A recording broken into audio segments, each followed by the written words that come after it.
Encore une fois, bonjour. Nous avons souvent l'habitude de tenir nos points de presse dans des circonstances d'actualité politique ou de notre combat ou de la lutte que nous menons pour le pays. Mais aujourd'hui, c'est quand même une circonstance assez particulière que nous sommes en train de tenir ce point de presse. Ainsi, je vous prie déjà d'observer vraiment une discipline parce que la circonstance n'est pas festive, mais plutôt de tristesse. Observons vraiment la discipline, ayons nos appareils sous vibreur et puis nous serons en train de faire ce point de presse. Ce n'est pas une conférence de presse, donc il n'y aura pas jeu de questions-réponses, ça sera juste un point de presse que nous tenons aujourd'hui. Donc ce point de presse aura deux phases. La première phase, ce sera que le secrétaire général de l'ECID prendra la parole pour nous parler de la circonstance de la mort de notre Mwanamboka Davin.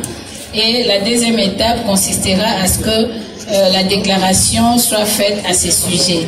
Donc, sans pour autant abuser de votre temps, nous vous prions déjà de bien vouloir prendre les dispositions utiles pour que nous puissions débuter. Ainsi, avec votre permission, Monsieur le Secrétaire Général, je vous prie de prendre la parole.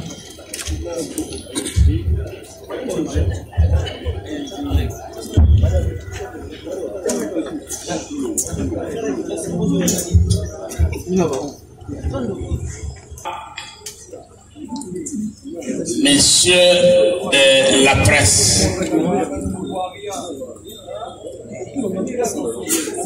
nous nous retrouvons ici dans une circonstance douloureuse, de tristesse, d'angoisse, tout simplement parce que une frange de nos concitoyens a décidé, dans l'intolérance politique, de plonger notre coalition, notre parti politique dans cette circonstance.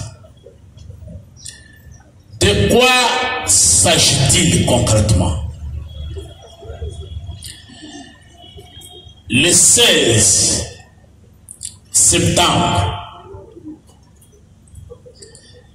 la coalition Lamuka avait appelé les Congolaises et les Congolais à une marche pacifique. Je dis bien une marche pacifique pour réclamer la dépolitisation de la CENI, combattre la planification de la fraude électorale et dire non au glissement par rapport au délai constitutionnel fixé pour la tenue des élections en 2023. Cette marche a été légale. La procédure a été suivie et respectée. Et l'autorité urbaine en avait pris acte. Nous avons pacifiquement commencé la marche sur l'avenue Kianza, dans la commune de Ngaba, district de Moamba. Vous avez été témoin des marées humaines que le commandant du peuple, en sa qualité de coordonnateur en exercice, accompagné des membres du présidium, et je cite le Premier ministre honoraire Adolphe Moussito, vous avez été témoin de l'événement et comment les Quinoises et les Quinois avait répondu massivement à cet appel. On a pris possession de notre parcours jusqu'à destination. La manifestation s'est terminée dans la sérénité et c'est au retour de la maison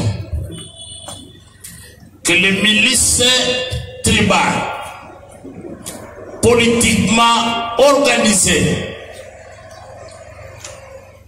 ces milices se sont constituées en bandes expéditives et punitives pour traquer les militants de nos partis respectifs qui retournaient paisiblement chez eux à la maison. Messieurs, mesdames de la presse, notre compatriote, notre résistant, notre camarade Mwana Mboka Davé Kalala, au retour de chez lui, il a été intercepté au niveau de la 10e rue Limité, tabassé, poignardé, sauvagement, jusqu'à s'évanouir. Et gratuitement, il y a un officier de la police nationale congolaise, témoin de l'événement, qui est venu à son secours, mais c'était déjà tard, l'a conduit à l'hôpital Saint-Joseph de Limité. Il a passé 2 jours dans le coma. Et le 2e jour, nous sommes allés en délégation du parti le réconforter. Je suis arrivé, j'étais à son chevet, au lit. J'étais au lit où il était dans l'inconscience totale. Le médecin était en train de m'expliquer les conditions dans lesquelles on l'avait reçu. C'est pendant qu'il m'expliquait qu'il a commencé des mouvements des derniers souffles. C'était pénible parce qu'il a rendu l'âme à ma présence. Et nous sommes sortis vraiment émouvants,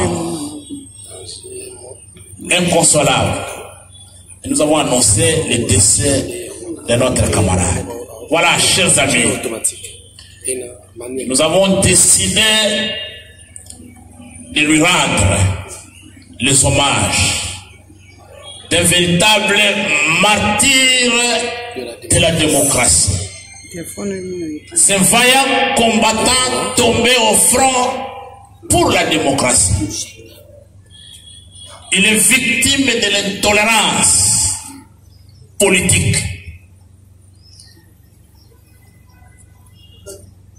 Nous pensons que la police nationale congolaise, témoin de l'événement, les médecins qui l'ont reçu et qui ont établi un rapport médical qui atteste qu'il est mort de suite des coups et blessures reçus de la part d'une milice tribale politiquement organisée, bien identifiée à la hauteur de la 12e rue Limité. Nous espérons que les avocats de notre parti qui s'activent vont déposer une plainte pour que les enquêtes soient diligentées, les coupables soient rapidement identifiés, punis et doivent répondre de leurs actes. Pour terminer, ce que je veux dire, chers amis, notre combattant est parti, mais nous restons avec lui dans une communauté de destin. Ce qui lui est arrivé pouvait m'arriver, pouvait arriver à Maman Chantal, pouvait arriver à l'honorable Ados, pouvait arriver à M. l'abbé Faustin Kwakwa, pouvait arriver à Nova, ma politique. Nous ne l'oublierons jamais. Il a rejoint un deuxième combattant mort sous les balles des intolérants du régime FCC Cash, notre compatriote qui est décédé lors d'une marche pour la démocratie à Goma, M. Tefao Paloukou. Les deux compatriotes doivent savoir, nous restons en communion de destin, formons une communauté de destin, et les martyrs de la démocratie, les héros du combat que nous menons, on ne les pleure pas comme on peut le faire de manière ordinaire, mais on continue le combat. Et ce combat pour la démocratie, pour un état de droit, pour lequel nos compatriotes ont sacrifié leur vie, ils ont versé leur sang. Ce combat, nous allons les mener. Nous sommes convaincus que la victoire appartient au peuple congolais. Et le peuple congolais va vaincre. Et les fraudeurs, les tricheurs qui gouvernent par défi ces pays doivent savoir que le temps est maintenant compté et que leur fin approche. Je vous remercie. Qui a été rédigé pour en mémoire de notre regretté Mwanamboka Davin Kalala. Merci beaucoup, Monsieur le Secrétaire Général. Je tiens aussi à saluer la présence du Secrétaire Général adjoint, l'abbé Kwakwa, mais aussi de Alex Dende, Exus Légal, qui est le Secrétaire National chargé de l'implantation du Grand Parti SID, et aussi grand merci de la présence de Prince Epengue, qui est l'un des grands partenaires de notre parti politique SID.